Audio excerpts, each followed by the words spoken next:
Well, President Trump has asked his top military commanders to plan a military parade in Washington. You have to tell him. A Pentagon spokesman confirms that the department is, quote, looking at possible dates. To tell him no. Adding that November 11th is Veterans Day, and that's a possibility. I have a great idea. Yeah.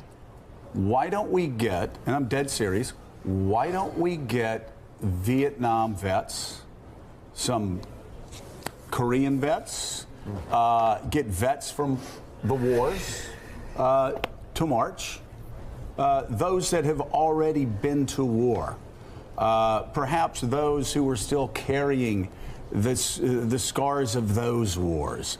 Let them march and on Veterans Day, and we can applaud them. That's something that would be great. I think that happens all over the United States now. No, but I'm saying, why doesn't the president organize that? Right. Have the Pentagon organize that and have the largest veterans parade in American history, where veterans can come together from all of these wars and talk through the challenges they still are facing in peacetime 30, 40 years later. I think this is more about power and being saluted. Right. It's not about actually respecting the sacrifices of people who love our country so much that they would lay their lives on the line. There is a lot has happened over the past 14 months since Donald Trump was sworn in as president.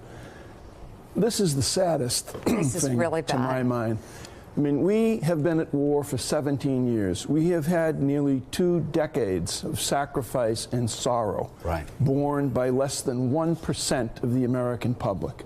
The American military is the strongest, the proudest, the best in the world. The American military and the American people do not need a parade. We need peace. Why doesn't the president direct the Pentagon to double down with the VA, John, to make sure that our men and women who are still suffering in Afghanistan, who are suffering from the scars of Afghanistan and from Iraq and from Vietnam, why doesn't he put his focus on us actually as a country taking care of the men and women who have already given their all? You've got a PTSD crisis from the veterans who served here. We've got suicide, the extraordinary plague of suicides among veterans who've served, as Mike said. How about you take the millions, and it will be millions of dollars that's going to go into planning this alleged parade, take that money, earmark it, and put it into PTSD counseling and services. Use that money to try to actually help the people who have already made these extraordinary sacrifices for the country. How many suicides per day? Yes, it's a horrifying number. A year or two ago, we were well over 20 suicides a day from our men and women in uniform. Let's bring in NBC News Pentagon correspondent Hans Nichols. What more can you tell us, Hans, about what's behind this request? Are we misunderstanding it? No, you have it pretty clearly. The president gave a directive to the Pentagon. If there's one thing we know about the Pentagon, it's that they're a planning organization. And number two, they go ahead and when they get what they perceive to be directives or orders, we can hash out the exact language. If the president of the United States, their commander-in-chief, tells them to do something, they're going to do something. I got to tell you guys, the most surprising aspect of this story to me was the speed with which the Pentagon confirmed the Washington Post scoop. It was about 12 hours ago this story broke in the Post. There's a whole bunch of reporters who are running around trying to match it. Normally, it's very difficult to figure out what was said inside the tank, and that's where this order was given about 2 weeks ago, according to the Post. Pentagon just said, yeah, sure, we're looking at dates. It's out there. It's a request, and we're going to figure out how to do it. So they're a planning organization, and they follow orders, and that has implications across a whole lot of policy arenas. Well, Hans, though, I would guess, maybe I'm wrong, but Secretary Mattis, a man who was in Iraq from the very beginning, who warned American leaders not to go to Iraq, who warned American leaders against Bremer's de-Baathification, who was there in Fallujah when hell rained down in Fallujah. I would guess that General Mattis would probably be the first person concerned about this. Any chance that we would see pushback from the secretary? I think it's unlikely. I think when Secretary Mattis, a former Marine Corps general, came up through, spent almost 40 years in the Marine Corps, when he gets orders, he follows them. Now, the fundamentals of the relationship between Mattis and Trump is that Mattis challenges Trump, right? Those were the rules written when they had their first interview. Mattis challenged him on 3 things: on Russia, on torture, one other issue as well, NATO, I think the importance of NATO. So Mattis has shown a willingness to challenge the president and to disagree with him. It just seems like this is an order that was given from the president. President is clearly likes military parades. He talked about this back in 2011. Right, but do you think, Hans, it may have been leaked because they want to get this genuinely bad idea out immediately? So these kind of conversations are had. You say things like this never leak. Well, they got it out fast. Do you think it was to kill it?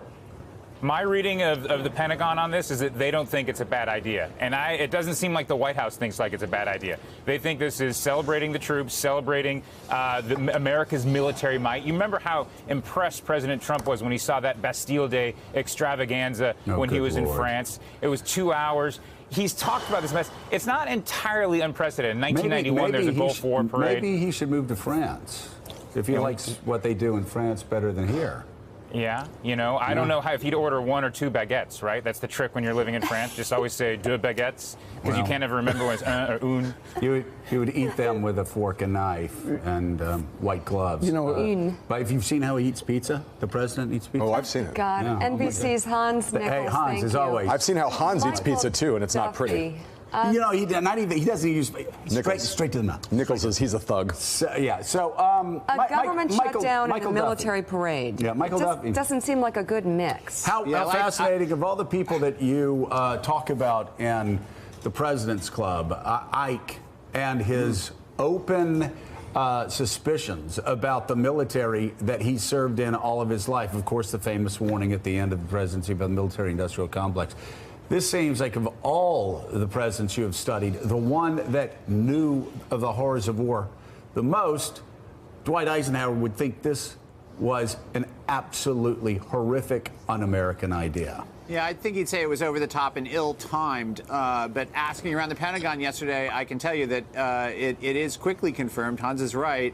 And I'm beginning to think it might happen. I put more stock, Joe, in your theory that the Pentagon isn't as for it as they might seem. I think they dragged their feet on this since we first heard him ask about it almost 6 months ago. And they finally obviously said, okay, we're looking at dates. That doesn't mean that they're like, you know, or putting tanks on rail cars yet and sending them east. There are no tanks, by the way, anywhere near the city. It might turn out to be something just like with troops, but I think you can no longer imagine that this isn't a possibility. A number of our presidents have been trained in the military. Carter went to Annapolis, Ike, of course. But President Trump, let's not forget, went to military school. He has a love of the uniform. He's surrounded himself with generals. He talks about his generals as if they're his. He obviously likes, as Mika said, being saluted because he imagines that generals will do exactly as he says. In fact, the military is much more clever than that. And they have their own way of slow walking things. And this is, I think they've tried to slow walk this. But now they're past the point of being able to take that tactic. I think there is the reason it was so easy to confirm is I think they'd like to start a conversation about whether this is a good idea. And they've done that. But they are not passive players here in this conversation at all. Well, clearly the president was impressed and admired the Bastille Day parade in France. It took 2 hours in length and it was over, and it was impressive. How about if the President of the United States takes 2 hours and walks through Arlington National Cemetery, and he would recognize the responsibilities of what it means to be commander-in-chief, what it means to send young people to war. I'm not being, this really is not meant as being personal, but if he would just visit, the thousands of American soldiers who died in the jungles of Vietnam while he got 5 deferments,